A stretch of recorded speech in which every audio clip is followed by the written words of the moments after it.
45 साल की रमाबेन ने मुझे बताया कि पिछले 6 महीने से उनको राइट हाथ में झुनझुनी होती है और ये राइट हाथ में झुनझुनी वो रात को होती है या फिर जब वो 10 मिनट से ज़्यादा मोबाइल का इस्तेमाल करती है या जब वो भारी वजन उठाती है तभी ही उनको राइट हाथ में झुनझुनी होती है। ये झुनझुनी शुरू में हफ्ते में 1 बार 2 बार होती थी, पर धीरे धीरे ये रोज होने लगी। दिन और रात वो परेशान हो गई थी इस झुनझुनी से और पिछले 2 महीने से ये झुनझुनी लेफ्ट हाथ में भी दिखने लगी। अब उनको दोनों हाथ में झुनझुनी होने लगी और ये देख के उसके पति, उसके घर वाले सब बहुत घबरा गए कि जाने क्या हो गया है। सारा दिन हाथ में झुनझुनी होती ही रहती है। उनको समझ में नहीं आया हम किसको दिखाएं।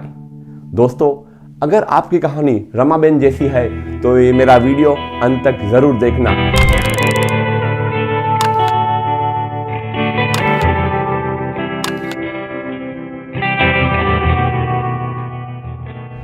नमस्कार दोस्तों, मैं हूं डॉक्टर जयंती गुरुमुखानी। आज मैं आपसे बात करने वाला हूं रमाबेन की बीमारी के बारे में जिसका नाम है कार्पल टनल सिंड्रोम। जी हाँ दोस्तों, इसको कहते हैं कार्पल टनल सिंड्रोम या CTS। ये कार्पल टनल सिंड्रोम के बारे में मैं बताऊंगा कि कार्पल टनल सिंड्रोम क्या है, ये कितना कॉमन है, ये क्यों होता है, इसका निदान कैसे किया जाता है, इसका इलाज क्या है और क्या हम इस कार्पल टनल को रोक सकते हैं। तो शुरू करते हैं। कार्पल टनल क्या है दोस्तों? दरअसल हमारे हाथ में एक नस जाती है जिसका नाम है मीडियन नर्व। ये मीडियन नर्व यहाँ से गुजरते हुए हाथों तक जाती है। बीच में यहाँ रिस्ट में एक टनल आता है जिसको हम कहते हैं कार्पल टनल, क्योंकि आजू बाजू कार्पल बोन्स है। तो कार्पल टनल से गुजरने वाली ये नस जब दब जाती है तो हम कहते हैं मरीज को कार्पल टनल सिंड्रोम हुआ है, यानी कि CTS। इस कार्पल टनल सिंड्रोम में मरीज को जो सिम्टम्स होते हैं वो होता है हाथ में झुनझुनी और धीरे धीरे झुनझुनी बढ़ती जाती है। कई लोग सुनापन महसूस करते हैं, किसी मरीज को दर्द भी होता है और या कभी कभी जलन भी होती है। और ये शुरू में हफ्ते में 1 बार 2 बार होता है, फिर धीरे धीरे बढ़ते सारा दिन, फिर एक हाथ से दूसरे हाथ में उसकी असर होती है। ये झुनझुनी दरअसल इन 4 फिंगर्स में होती है, खास करके रात में। जो लोग रात को मोबाइल ज़्यादा यूज़ करते हैं, ऐसी पोजीशन में उनके ऑलरेडी यहाँ पर थोड़ा सा डैमेज शुरू हो जाता है और नींद में अगर वो हाथ ऐसे रख के सोते हैं या कोई लोग ऐसे रख के सोते हैं तो उनमें हाथों में झुनझुनी बढ़ जाती है। जो लोग रिस्ट का मूवमेंट ज़्यादा करते हैं, मसलन के 2 व्हील चलाना या कीबोर्ड का इस्तेमाल करना या मिल्किंग ऑफ द काउ में, तो ये सारे सिम्टम्स बढ़ जाते हैं। और समय पर इसका इलाज न कराने पर मरीज की हाथ की ताकत भी कम हो जाती है और उनको चीज़ें उठाने में दिक्कत होती है। इसलिए मैं हमेशा कहता हूँ मरीज को समय पर इलाज कराएं, समय पर इलाज कराएं। कितना कॉमन है ये कार्पल टनल सिंड्रोम दोस्तों? दरअसल अगर मैं किसी 100 लोगों से मिलता हूँ तो उनमें से 1 से 5% लोगों में कार्पल टनल पाया जाता है और ये कार्पल टनल महिलाओं में ज़्यादा पाया जाता है और जिनका वजन थोड़ा ज़्यादा हो उसमें ज़्यादा पाया जाता है। लोग अक्सर मुझे पूछते हैं कि इस कार्पल टनल की वजह क्या है। ज़्यादातर लोगों में इसकी कोई वजह पाई नहीं जाती है, जिसको हम कहते हैं इडियोपैथिक कार्पल टनल सिंड्रोम। लेकिन कुछ ऑक्यूपेशंस ऐसे हैं जिसमें रिस्ट मूवमेंट ज़्यादा होता है, उसमें ये कार्पल टनल ज़्यादा पाया जाता है। यानी कि आप किसी भी टीचर्स को ले लो जो बोर्ड पे सारा दिन लिखती है, या IT प्रोफेशनल्स को ले लो जो जिनका रिस्ट का मूवमेंट बहुत ज़्यादा होता है। आजकल तो हर कोई मोबाइल और कंप्यूटर्स का यूज़ करता है। मान लो आप किसी भी हॉस्पिटल में चले जाओ, किसी छोटे क्लिनिक में चले जाओ, किसी मॉल में चले जाओ, किसी बैंक में चले जाओ, सब लोग कंप्यूटर्स का यूज़ करते हैं। तो जिनका रिस्ट का मूवमेंट्स बहुत ज़्यादा हो उनमें कार्पल टनल होने की पॉसिबिलिटी ज़्यादा होती है। इसके अलावा कुछ बीमारियाँ हैं जिसमें कार्पल टनल ज़्यादा पाया जाता है। मसलन तो थायराइड की बीमारी यानी हाइपोथायरॉयडिज्म, डायबिटीज़ में ज़्यादा पाया जाता है, रूमेटॉइड आर्थराइटिस में ज़्यादा पाया जाता है। इसके अलावा प्रेग्नेंट वुमेन में कार्पल टनल बहुत कॉमन है और ओबीस वुमेन में या ओबीस मेल्स में भी कार्पल टनल ज़्यादा पाया जाता है। कार्पल टनल का निदान कैसे करें? दरअसल अगर किसी मरीज को हाथों में झुनझुनी है या उनको लगता है उनको कार्पल टनल हो सकता है तो ये एक न्यूरोलॉजिकल बीमारी है, इसलिए उनको न्यूरोलॉजिस्ट को कंसल्ट करना चाहिए। न्यूरोलॉजिस्ट आपके सिम्टम्स को देखते समझ जाते हैं कि आपको कार्पल टनल है या नहीं। कुछ बीमारियां ऐसी होती है जिसमें मरीज को हाथ में झुनझुनी तो होती है लेकिन उनको कार्पल टनल नहीं होता है।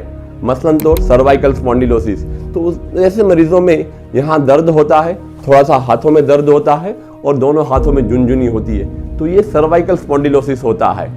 कुछ मरीज ऐसे होते हैं उन्होंने समझो वजन ज़्यादा उठाया, उनको गर्दन में दर्द हो गया और पूरे हाथ में भी दर्द हो गया और उंगलियों में झुनझुनी होती है, तो ऐसे मरीजों में सर्वाइकल रेडिकुलोपैथी है, ना कि कार्पल टनल सिंड्रोम।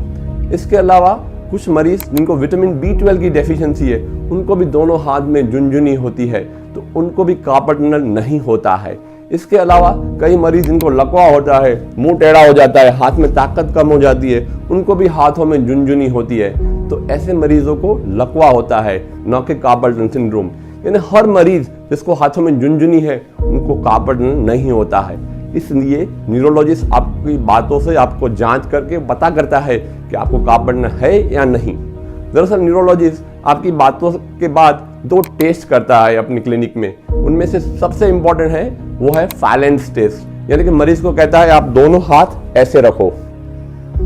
दोनों हाथ ऐसे रखने से मरीज को आधे या 1 मिनट में हाथों में झुनझुनी शुरू हो जाती है।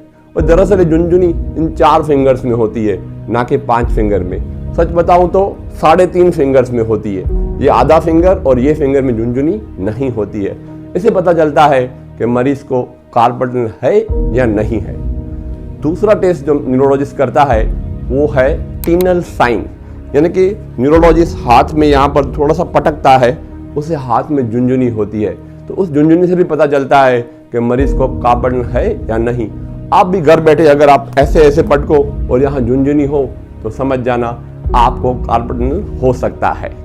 एक बार न्यूरोलॉजिस्ट को जांच के बाद पता चला कि मरीज को कार्पल टनल है, तो कुछ रिपोर्ट्स कराते हैं। उनमें से सबसे इंपॉर्टेंट है ब्लड रिपोर्ट्स, जिसमें डायबिटीज, थायराइड की बीमारी और रूमेटॉइड आर्थराइटिस की बीमारी की जांच की जाती है। इसके अलावा जो मोस्ट इंपॉर्टेंट है वो है नस की जांच, जिसको हम कहते हैं नर्व कंडक्शन स्टडी। इस नर्व कंडक्शन स्टडी में दरअसल यहाँ पर कुछ इलेक्ट्रोड रखे जाते हैं, यहाँ से यहाँ, और यहाँ थोड़ा सा नॉर्मल करंट दिया जाता है। उससे आपको पता चलता है कि मरीज को कार्पल टनल है या नहीं है। अगर है तो कितनी मात्रा में है, थोड़ा सा है, मीडियम है या ज़्यादा है, तो उसके हिसाब से उनका इलाज डिफर होता है। तीसरा इंपॉर्टेंट टेस्ट जो कुछ डॉक्टर्स कराते हैं वो है यहाँ की सोनोग्राफी, रिस्ट सोनोग्राफी। उससे भी हमें पता चलता है कि मरीज को कार्पल टनल है या नहीं है। इस कार्पल टनल का इलाज क्या है? इस कार्पल टनल के 2 इलाज है, एक है सर्जरी और दूसरा है नॉन सर्जिकल। जी हाँ दोस्तों, मैं जानता हूँ सर्जरी आपको पसंद नहीं आता है। हम सबसे पहले नॉन सर्जिकल ट्रीटमेंट की ही बात करेंगे। तो नॉन सर्जिकल ट्रीटमेंट में सबसे पहला होता है लाइफस्टाइल मॉडिफिकेशन, यानी अगर आप कंप्यूटर्स का ज़्यादा यूज़ करते हैं तो आपको रिस्ट की मूवमेंट्स बहुत ज़्यादा नहीं होनी चाहिए। आपको ध्यान रखना है कि आप कंटिन्यूस लंबा समय काम ना करें। ये छोटी सी चीज़ करने से आपको रिलीफ मिलती है। सेकंड, हम मरीजों को यहाँ पर रिस्ट स्प्लिंट पहनने के लिए कहते हैं। ये रिस्ट स्प्लिंट दरअसल हम रात को पहनने की सलाह देते हैं। 4 या 6 हफ्ते अगर मरीज रिस्ट स्प्लिंट पहनता है तो उनको न सिर्फ रात के बल्कि दिन के सिम्टम्स भी कुछ मरीज में कम हो जाते हैं। खास तौर के प्रेग्नेंट लेडी में, जिससे हम ज़्यादा दवाइयाँ नहीं दे सकते, उनमें रिस्ट स्प्लिंट बहुत काम की चीज़ होती है। उनको रात को अच्छी नींद आती है तो पूरा दिन अच्छा चलता है। तीसरा जो इलाज है वो है कुछ दवाइयाँ, जैसे हम प्रीगाबालिन या गाबापेंटिन नाम की दवाई देते हैं। चौथा, कुछ मरीज में जहाँ दर्द बहुत ज़्यादा होता है वहाँ NSAIDs की ड्रग्स देते हैं, जैसे आइबुप्रोफेन, नेप्रोक्सिन या डाइक्लोफेनेक। कुछ मरीजों में इतना करने पे ज़्यादा फायदा नहीं होता है, उनमें हम फिजियोथेरेपिस्ट को रेफर करते हैं। कुछ एक्सरसाइजेस से भी मरीज को कभी फ़ायदा होता है। फिजियोथेरेपिस्ट स्ट्रेचिंग और स्ट्रेंथनिंग एक्सरसाइजेस कराती है और कुछ मरीजों में लोकल अल्ट्रासाउंड या लेज़र थेरापी देते हैं। बहुत कम मरीज होते हैं जिससे इससे फ़ायदा होता है, लेकिन ये भी आप ट्राई कर सकते हैं। और उसके बाद जो नॉन सर्जिकल ट्रीटमेंट में आता है वो एक ग्लूकोकॉर्टिकोड यानी स्टीरॉयड इंजेक्शन जो यहाँ पे दिया जाता है। उससे मरीज को 3 महीने तक ये CTS या कार्पल टनल के सिम्टम्स चले जाते हैं, लेकिन 3 महीने के बाद ये सिम्टम्स आने की पॉसिबिलिटी वापस हो सकती है। कुछ मरीजों में चला ही जाता है बीमारी, तो इसलिए वो बहुत खुश होते हैं। लेकिन अगर आपकी बीमारी की मात्रा ज़्यादा है या इन नॉन सर्जिकल ट्रीटमेंट से आपको फ़ायदा नहीं हुआ है तो फिर सर्जरी ही नेक्स्ट स्टेप है। घबराओ नहीं दोस्तों, सर्जरी डिफ़िकल्ट नहीं है, सिंपल सर्जरी है। इसके लिए आपको कोई प्लास्टिक सर्जन, ऑर्थोपेडिक सर्जन या कोई भी न्यूरोसर्जन को आप कांटेक्ट कर सकते हो। दरअसल यहाँ पर एक छोटा सा इंसिशन दिया जाता है। ये जो कार्पल टनल जो सिकड़ गया है इसको खोला जाता है। उससे क्या होता है कि नस रिलीज हो जाती है और ये आपके सिम्टम्स चले जाते हैं। और ये 95% से ज़्यादा मरीजों को इससे फ़ायदा होता है। अक्सर लोग मुझसे पूछते हैं क्या हम इस कार्पल टनल को रोक सकते हैं या नहीं। जी हाँ दोस्तों, मैं आपको कुछ टिप्स सजेस्ट करता हूँ जिससे आपके कार्पल टनल होने की पॉसिबिलिटी बहुत कम हो जाती है। नंबर 1, अगर आप कीबोर्ड यूज़ करते हो तो आप ध्यान रखें कि आप कुंजियों को ज़्यादा ज़ोर से ना दबाएं। आप रिस्ट को न्यूट्रल पोजीशन में ज़्यादा रखें और सिंपल मूवमेंट्स करें।